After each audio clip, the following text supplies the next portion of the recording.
Hey, I'm Scott, and I'm an American in Bangkok. And today I'm going to be reading some comments. Got a lot of comments on my video basically asking what is Thailand's answer. What is the answer for Thailand? Is it a 3-year flat fee visa? I got a lot of comments, and I want to read some of these because some of them are quite good.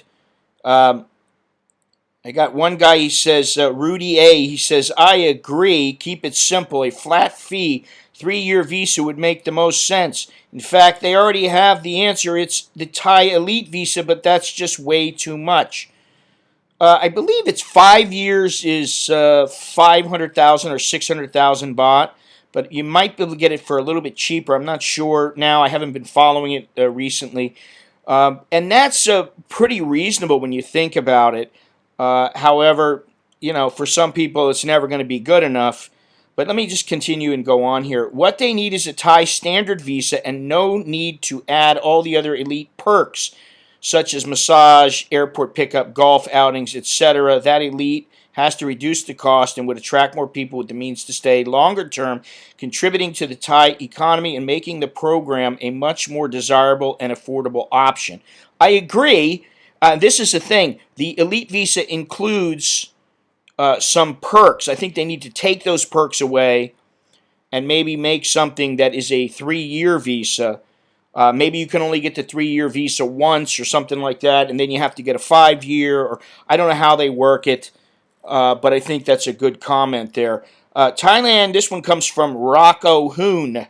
He says Thailand needs to be realistic for the people out there. If it say it's their country and the foreigners are guests, yes, 100%. But at the same time, with all the rules and restrictions, they can't expect to lure all the tourists.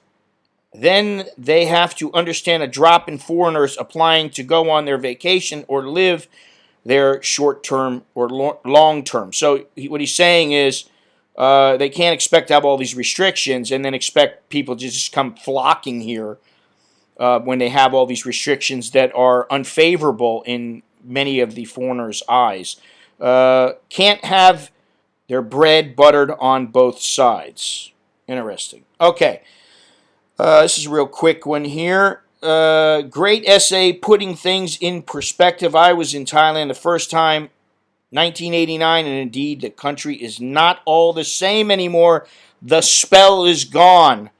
I'm not sure if he meant to spell, but certainly the magic is gone. And I called it the it factor. It's not. It's nowhere near as strong as it used to be.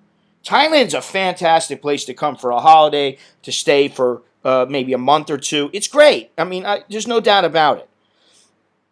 But if you're going to live here, it's a little bit different. Here comes one from Tana Merah. Thailand has become a lot more modernized, which is good. However, the glorious nightlife and party atmosphere of the past are now mostly gone. Yeah, I'll agree with that as well. I think it's, yeah, I mean, the nightlife is nowhere near what it used to be. And for people who don't know what it used to be, I guess it doesn't matter. You have nothing to relate to. It's still a great place. I don't think that most people who come here long term are constantly out and about hitting the bars day in and day out. After a while, it gets a little bit draining. However, the nightlife is a big part of Thailand's allure. The nightlife and the women, at least to men. So this guy, Fire Dude, he writes, tourist visas should be no more than 60 days. If you're married, should be 5 years, no BS check-ins or hassles. Working with a work permit could be 2 years. Retirees should be 5 years, but no age minimum as long as you meet the financial criteria. I don't know about that because there are ways around the financial criteria. I mean, some people could borrow the money and just stick it in the bank and they can't touch it and they haven't got a pot to piss in. That's one way that people go about it. Now, here's another one here. Let's see here. This is from Ray B. People have been driven out when times are good, discourages people to return when times are bad. If those people were not good enough during good times, why are they now good enough during the bad times? Go where you are appreciated always. Well, that about sums it up. A lot of foreigners I know, they don't believe the government values them, and so if you remember, uh, some foreigners were called farang, were called dirty farang by the health minister, and then they were asked if they would help promote domestic tourism by taking trips around Thailand. And I know a lot of foreigners. They were like, are they out of their minds? They talk to us this way. They tighten things up to make it difficult for us to stay. And then they want us to, hey, help us and promote tourism, go on a couple trips and spend some money. And, foreigners are like, what are you, crazy? You think, and this is the thing that they don't understand. Foreigners are not stupid. They come here and they want to visit, but they remember a lot of these things. And so I think Thailand is they're in deep trouble when it comes to their image, at least for the immediate future. I think it will get better if they kind of change their approach to people. And here's another one from Carl, and he says Thailand's main asset is its people. People go there for the Thais. It is not and never will be a haven for the rich. Thailand should remain a country accessible to everyone, not just the snobs who simply see the country as one of 100 destinations on their itinerary. Yes, well said. And I got two more from the same guy, from Fred. He says, it took me exactly 2 years to reach the same conclusions that you have. I have been here 6 years now, and my next stop will be the Philippines once it opens up. My only thing is that I don't personally think the Philippines is the answer. I think you will go there and you will experience the marriage phase, or the honeymoon phase, rather, of being at the Philippines, living in the Philippines, making the move to the Philippines. Oh, this is so much better here. It's fantastic. I love it. Oh, wow.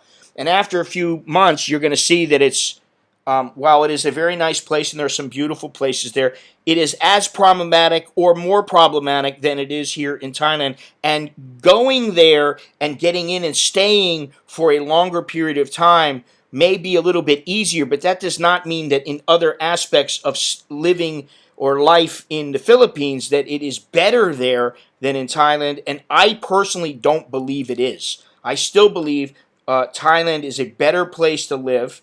There are some issues, and I want to see what happens with those issues once they get through this virus situation, but we'll see. He also left one more comment where he said, why does the Thai government think the wealthy will come here? If you're rich, you can live anywhere with very few hassles. Their reasoning does not compute. Listen, I agree with that. This is not Monaco. This is not Switzerland. This is not that sort of a destination. We're not in Luxembourg, okay? There are a lot of things about Thailand that are fantastic, but Thailand reminds me of a place that is a little more grit and dirt and reality, as opposed to a place where everything is provided for you on a silver platter. You're staying in the very, very best hotels in the world. And I don't see that here. The only thing, you got the Oriental, you got the Peninsula, you got a couple other places that are fantastic here. But all in all, I think Thailand has a long, long way to go before it becomes a high-end tourist destination. And honestly, I don't know if they ever can. And maybe it has to do with the government. I don't really know. But I just don't think it's going to get there. I think there are a lot of other places that people can go when you got big money. And also, when you got big money, You can live in 3 or 4 different places if you want. You can stay in 3 or 4, 5 different places. You can buy homes in 5 different places. You get tired of one place and you just leave. So I don't see it happening. I think the percentage of people who are coming here that are extremely wealthy, we're talking about millionaires, multimillionaires, I think is relatively small compared to the middle class people and people like backpackers and tourists who just want to come and they want to spend $100, $200 a day and they want to have a great time, and then they want to go home. They're not thinking about moving here. They're not thinking about any of that stuff. And while Thailand wants that, I think that Thailand is missing the boat if they don't also concern themselves with expats, because expats are spending money day in and day out, and like a time right now where Thailand has virtually no tourists, they have only a very small number of tourists. And granted, this may pass, but I think you can always rely on the people who live here. You cannot always rely on the number of tourists that come. The other thing that might be taken into consideration, or should be taken into consideration, is that Southeast Asia is becoming a prosperous area of the world, and I think that Thailand is worried about getting the tourists from this region. They want the Chinese to come back, and if Americans don't come, if Brits don't come, okay, hey, that's terrible. We'll get tourists from elsewhere. I believe that that's how the Thai government thinks from their prior actions, and we'll have to see in the future. But I do think that some of these comments were dead on, and I think that if the Thai government were to listen to some foreigners from different countries, really listen, they might get a better idea of what the foreigner wants, what they expect, and what they are willing to give in return for being allowed to come here, say, for a few months or for a few years or for the rest of their lives. I think that they really need to listen a little bit. And foreigners, for their part, they need to make sure that they understand how things function here and what the Thai government expects of the people coming here. Because I know several people who were like, I didn't know that was how it was done. I didn't even know about this. The other thing is you have to stay in tune with what's going on in the country. As much as you might want to disappear and just live on some little island in a bungalow without any Wi-Fi or any internet connection, it does pay to continually update yourself on what's happening and what the laws are. Because in Thailand, the one thing that you have to remember is that sometimes the laws are stated as one way, and then a few days later or a few weeks later, they make a minor change, and then a couple months down the road, they make a little tweak to it, and so things change consistently. And that is something about Thailand that you need to consider, is that the immigration rules and that kind of thing are often inconsistent and a little bit difficult to figure out. So that's all I have. Until next time, I'm Scott. I'm an American in Bangkok. Chok di leo jerken mai. That's good luck and see you later. Please do me a favor. Click like. Leave a comment. Let me know what you think. Click share. And also subscribe if you haven't already done so. Click the join button if you want to become a sponsor of my YouTube channel, or just go down in the description. There's a host of ways that you can help support the channel. You can buy a book. You can buy one of my books. You can buy one of my shirts or coffee mugs. Use the code FLM to get 20% off of all of your merch. And thank you very much. Until next time, I'll see you when I see you.